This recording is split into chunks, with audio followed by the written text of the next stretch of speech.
அனைவருக்கும் வணக்கம். நான் உங்கள் தேந்தமிழ் விளாக். நாங்கள் இன்றைக்கு என்ன பார்க்க போகிறோம்னா, மரவள்ளியை வச்சு ஒரு பாயாசம் செய்ய போகிறோம். என்ன மாதிரி செய்கிறேன்னு வாங்க வீடியோக்குள்ளே போவோம். முதல்ல ஒரு பாத்திரத்தை வைப்போம்.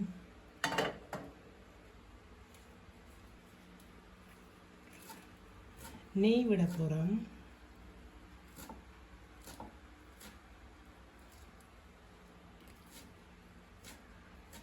அடுப்பு சூடேறிட்டு எண்ணெயும் சூடேறிட்டு ப்ளம்ஸ் போட போகிறோம். போட்டு வதக்க போகிறோம்.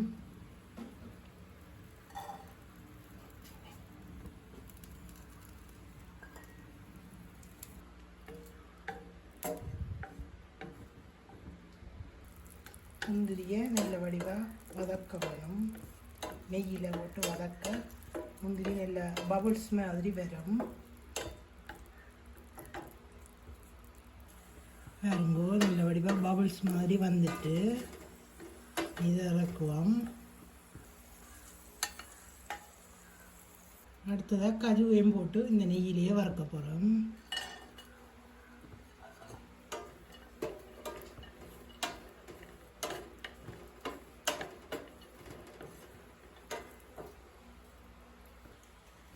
இதோடையே தேங்காய் சொட்டையும் போட்டு வதக்க போகிறோம்.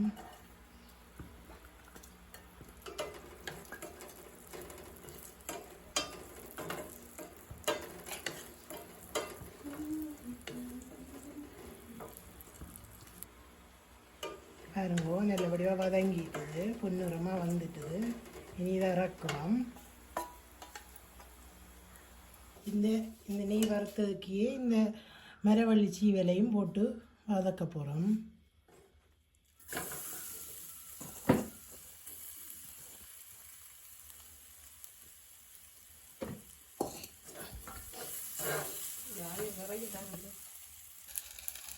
பாருங்க கொஞ்சம் நல்ல வாசமாக வருது.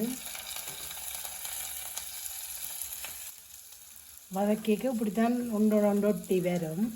நீங்கள் அதை தனி பயப்பட தேவையில்லை. நல்ல வடிவாக வதங்கிட்டு நல்ல வாசமாக இருக்குது. நெய் வாசம் எல்லாம் வருது. பச்சை மணம் எல்லாம் போயிட்டுது மரவள்ளியில். இனி இதை இறக்குவோம். தேங்காய் பால் நல்லா கொதிக்க விடணும். பாருங்கோ பால் நல்லா கொதிச்சிட்டு நாங்கள் இதுக்குள்ள இந்த மரவள்ளி வதக்கி வச்சுருக்கோம் நெய்யில், அதை இதுக்கு போட போகிறோம்.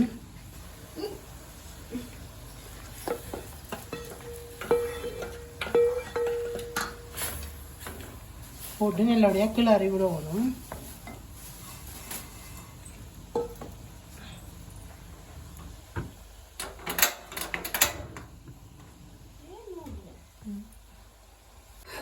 சிறிதளவு உப்பு போடணும். நல்லபடியாக கொதிச்சுட்டு நாங்கள் இதுக்கு சீனி போட போகிறோம்.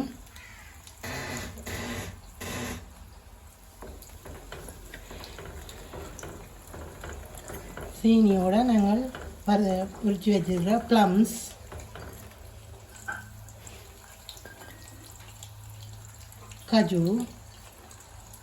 கஜுவோடையே இது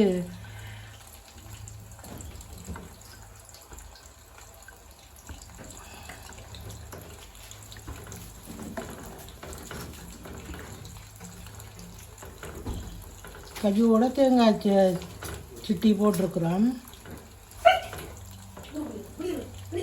அதோட ஏலக்காயும் போட போகிறோம்.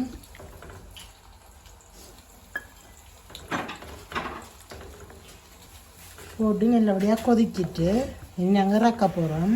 இதுபோல் நீங்களும் செய்து பார்த்து எப்படி வந்தேன்னு கமெண்ட்டில் சொல்லுங்க.